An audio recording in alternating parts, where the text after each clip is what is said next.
some veterans will insist that it matters a lot which starter Warframe you pick. I won't drag you through a fake intrigue about the best Warframe for beginners in 2026. It doesn't matter, pick any. You will be able to swap your starter frame for any other frame later on, including the other starters. What does matter is your general impression of the game, so I advise you to go on pure vibes. Excalibur is a typical sword boy, whose kit is built for melee. Press E to have fun, so to speak. Mag is more of a caster character for all the fantasy RPG fans. By the way, I picked her as my first starter frame because I read Magic. It turned out to be Magnet, but boy was I happy. I cleared the whole star chart with her. And Volt is a kind of a multi-tool that's good at everything and is lightning fast. If you don't know who to pick, use the in-depth enterprise-grade analysis tool that I and the other folks from the Fortune 500 use to make major decisions in state of total indecision. The algorithm hath spoken. It shows two. Take Mag if you haven't made up your mind, and on we go. Oh boy, if you don't know who to pick now, I can only imagine the analysis paralysis waiting for you while picking weapons and equipment and all of that. I just realized that I spent several minutes telling you that picking a starter Warframe doesn't matter. That's the Warframe experience in a nutshell. An enormous amount of information about something that will change nothing. Meanwhile, we see the cutscene that sets up the Grineer, who seem to be the bad boys, the Tenno, who seem to be the good boys, and a dog who seems to be a very good boy. By the way, did you know that not all the dogs are good boys? Some are good girls. Anyway,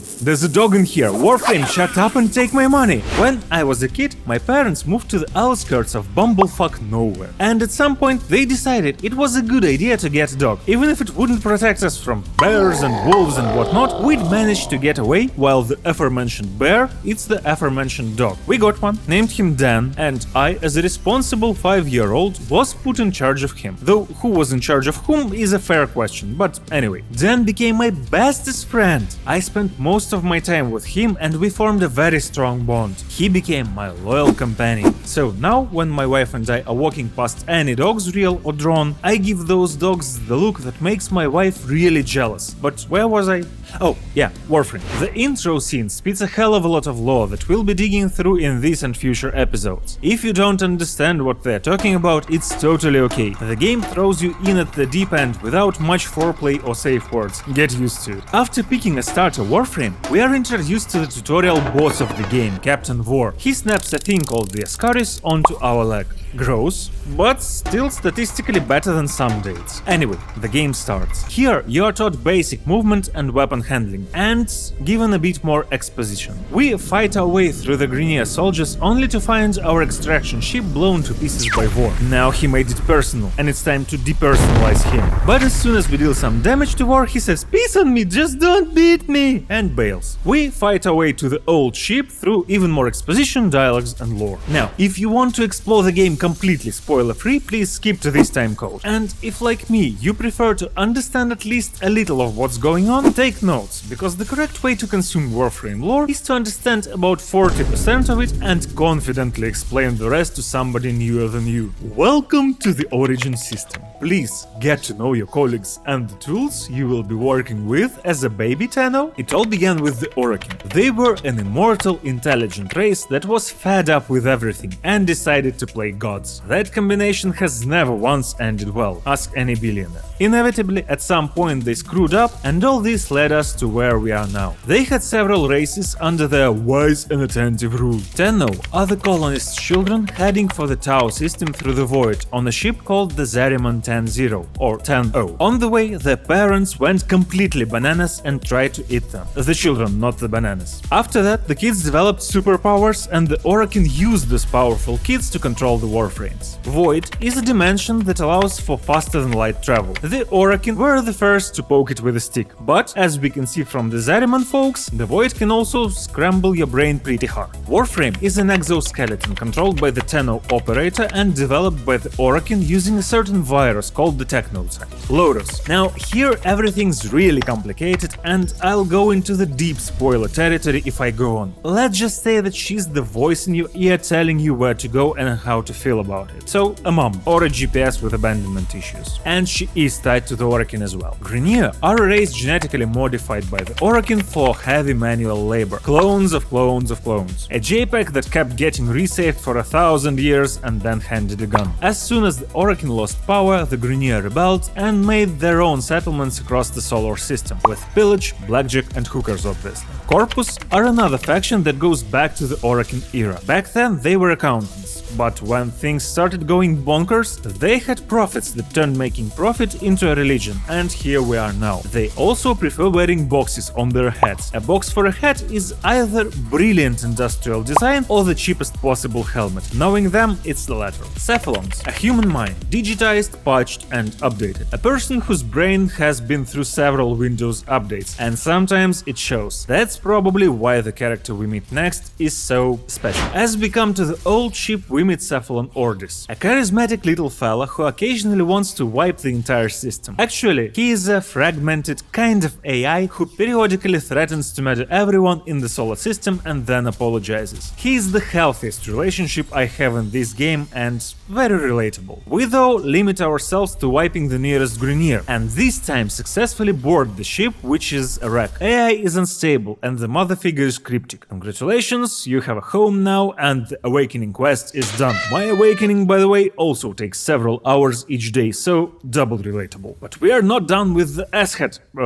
Captain War. Before dehatting his ass though, we will need to restore the old ship so that it can fly to a place other than the nearest junkyard. Warframe's design philosophy in one sentence: the revenge can wait, we need more loot. So we gather and install the arsenal, comms, navigation and Foundry segments, while also liberating several colonists and a Corpus trader. For the most part, Corpus folks are hostile towards us, but Darvo, the guy we are freeing, likes profit but hates the Grineer. In this economy, that makes him a saint, and he gives us discounts on items from the in-game market. Mechanically, the missions boil down to spawn, go to the marker, do something at the marker, go to extraction. And with all that running around looking for stuff, it's a good idea to learn how to turn this movement into this movement.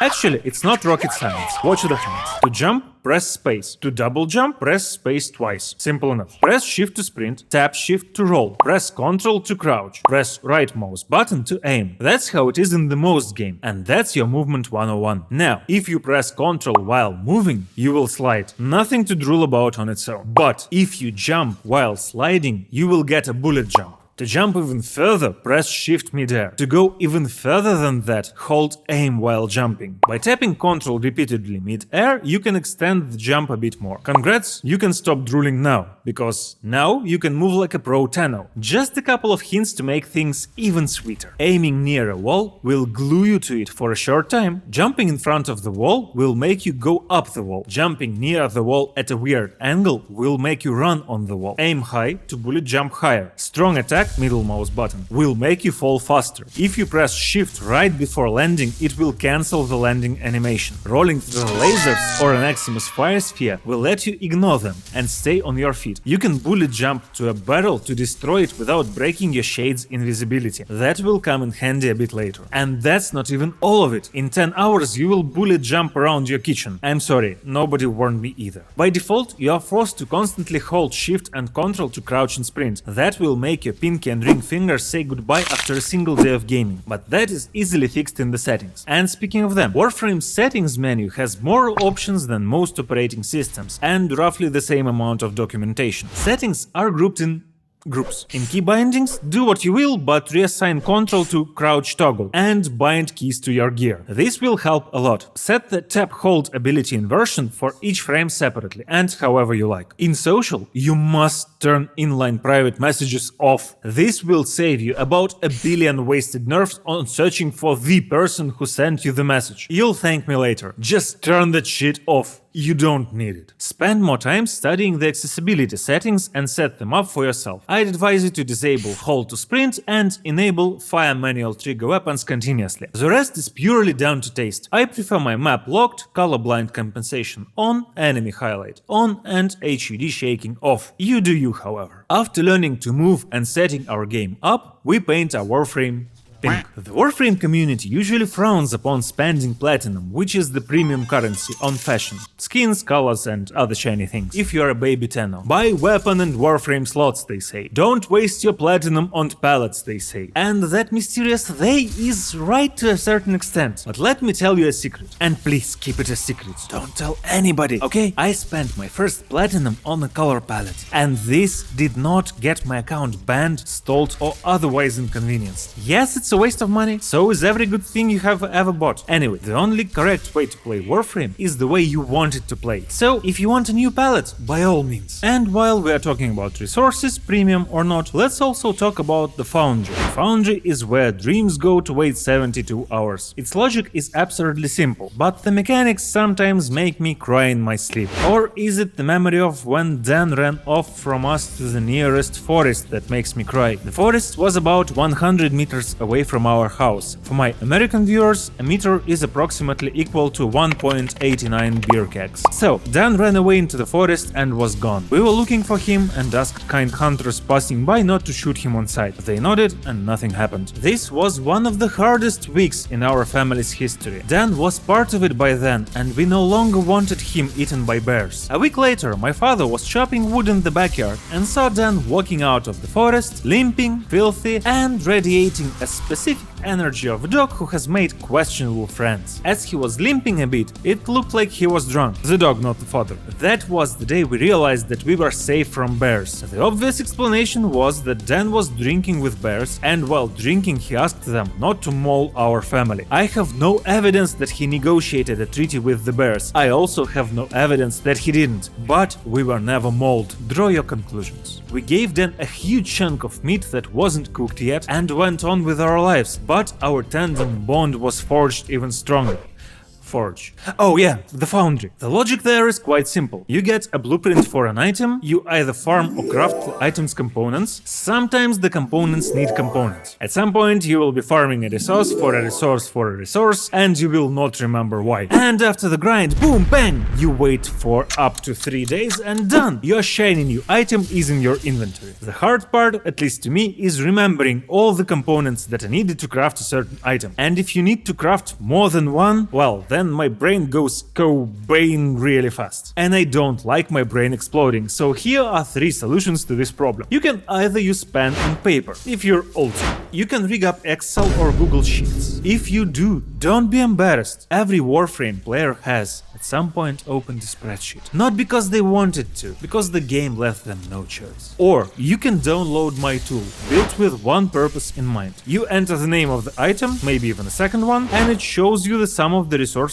you need to farm and craft those items. Now, there are some resources like Morphix that are far easier farmed than crafted, so you can toggle this. Oh, and you can enter how many resources you already have. It will calculate the remainder. By the way, I uploaded this tool to the internet some time ago, but since I'm not a developer, it was hacked day one, and that is why now it's a local app on GitHub. It's free, it kinda works, and it was written by a project manager. Adjust your expectations to somewhere between useful and barely held together with duct tape. After retrieving all the stuff, we remove the Ascaris, but find out that it rigged a self-destruct protocol. That would blow our heads off unless we blow Vor's head first. We also find out that the Grineer need our genes to reverse their genetic regression. And there was something about the Grineer queens. Vor wants to hand us over to them, thus earning their forgiveness and to make children with them? I can't even imagine the level of dead jokes that character will provide. Meanwhile, we find Vor and strip him of his dreams of becoming a dad. This will be a test of your accuracy and mobility, but otherwise the mission is quite simple. Aim for Vor,